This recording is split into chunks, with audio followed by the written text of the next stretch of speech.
Assalamualaikum warahmatullahi wabarakatuh. Halo, nama saya Kaila Kasahara Putri dari 12 MIPA 1. Nah, di video kali ini saya akan menjelaskan tentang pengaruh kemajuan iptek terhadap Negara Kesatuan Republik Indonesia.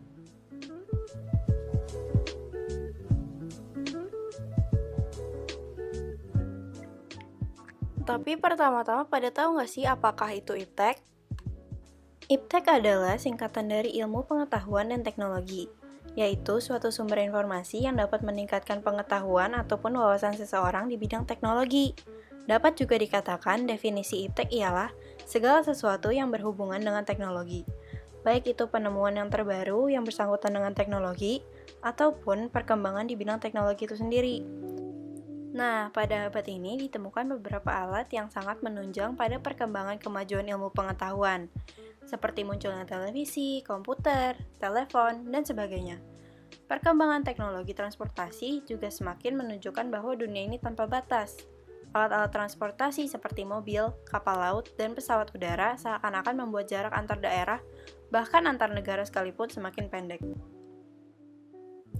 Kemajuan iptek tentunya memberikan pengaruh bagi kehidupan sebuah bangsa, baik itu pengaruh positif maupun negatif. Berikut adalah pengaruh positif dan negatif iptek dalam berbagai bidang.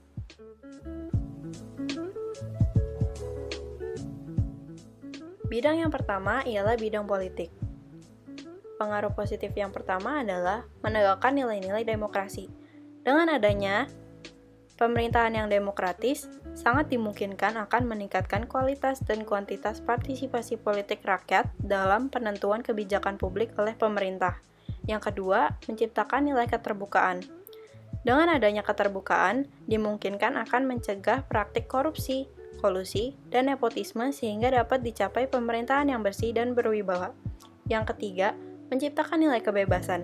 Dengan adanya kebebasan, dalam arti kebebasan yang bertanggung jawab, maka setiap orang dapat meningkatkan kualitas dirinya dengan kreativitas dalam kehidupannya, tentu saja dalam hal-hal positif.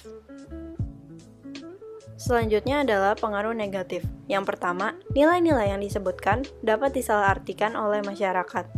Akibatnya akan menimbulkan terganggunya stabilitas politik nasional seiring dengan terjadinya tindakan-tindakan anarki sebagai reaksi terhadap sikap pemerintah yang menurut mereka tidak terbuka, tidak memberikan kebebasan, dan tidak demokratis pada rakyatnya. Menyambung poin yang pertama, yang kedua adalah munculnya gerakan-gerakan radikalisme dan terorisme. Tidak jarang di antara mereka mempunyai keterampilan dalam merakit senjata, bom, dan sebagainya. Keterampilan mereka tersebut dapat digunakan untuk mengganggu keamanan negara sehingga stabilitas negara menjadi terancam. Yang selanjutnya adalah bidang ekonomi. Pengaruh positif yang pertama ialah makin meningkatnya investasi asing atau penanaman modal asing di negara kita. Yang kedua, makin terbukanya pasar internasional bagi hasil produksi dalam negeri. Yang ketiga, meningkatkan kesempatan kerja dan devisa negara. Yang keempat, meningkatkan kemakmuran masyarakat. Berikutnya adalah pengaruh negatif. Yang pertama, Indonesia akan dibanjiri oleh barang-barang dari luar karena perdagangan bebas. Yang kedua, perekonomian negara kita akan dikuasai oleh pihak asing. Yang ketiga, timbulnya kesenjangan sosial yang tajam sebagai akibat dari adanya persaingan bebas. Yang keempat, sektor-sektor ekonomi rakyat yang diberikan subsidi semakin berkurang. Selanjutnya ada bidang sosial budaya. Pengaruh positif yang pertama adalah mempermudah seseorang mengetahui macam budaya yang ada di belahan bumi yang lain. Yang kedua, mempermudah adanya pertukaran pelajar antar negara. Yang ketiga, mempermudah pendistribusian karya-karya anak bangsa seperti musik, film, fashion, maupun furniture ke negara-negara lain.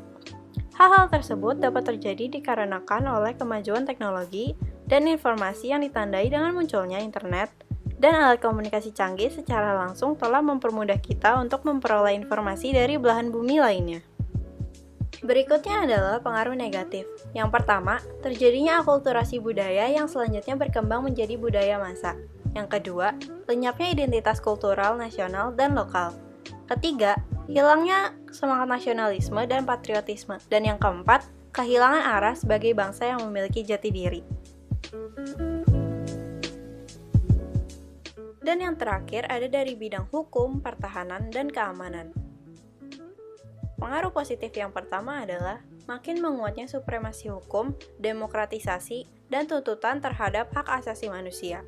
Yang kedua, menguatnya regulasi hukum dan pembuatan peraturan perundang-undangan yang bermanfaat untuk kepentingan rakyat banyak.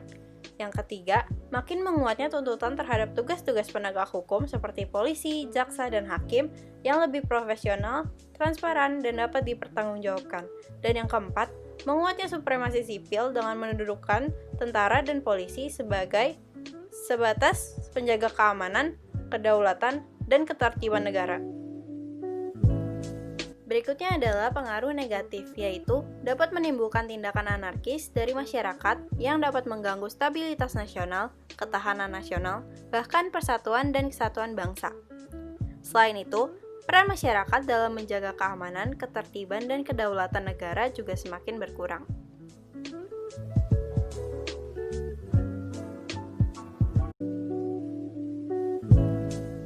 Selanjutnya ada membangun sikap selektif dalam menghadapi berbagai pengaruh kemajuan iptek. Salah satunya adalah sikap tanggung jawab dalam pengembangan iptek. Dengan iptek, hidup manusia akan dipermudah. Agar tidak menimbulkan permasalahan dan dampak negatif, manusia perlu memiliki tanggung jawab petisi dalam mengembangkan dan menerapkan iptek. Dalam mengembangkan dan menerapkan iptek, perlu mengingatnya landasan idealnya yaitu Pancasila, dan landasan konstitusionalnya yaitu Undang-Undang Dasar NRI tahun 1945, yang mengamanatkan bahwa tujuan nasional antara lain untuk memajukan kesejahteraan umum dan mencerdaskan kehidupan bangsa. Selanjutnya ada sikap selektif terhadap pengaruh kemajuan iptek dalam bidang politik, ekonomi, dan sosial budaya. Indonesia sebagai bangsa yang besar harus mempunyai sikap tegas terhadap kemajuan iptek ini. Ada 3 alternatif sikap yang bisa diambil oleh bangsa kita dalam menghadapi kemajuan iptek. Pertama, menolak dengan tegas semua pengaruh kemajuan iptek dalam semua aspek kehidupan. Kedua, menerima sepenuhnya pengaruh tersebut tanpa disaring terlebih dahulu. Ketiga, bersikap selektif terhadap pengaruh tersebut, yaitu kita mengambil hal-hal positif dari kemajuan iptek dan membuang hal-hal negatifnya.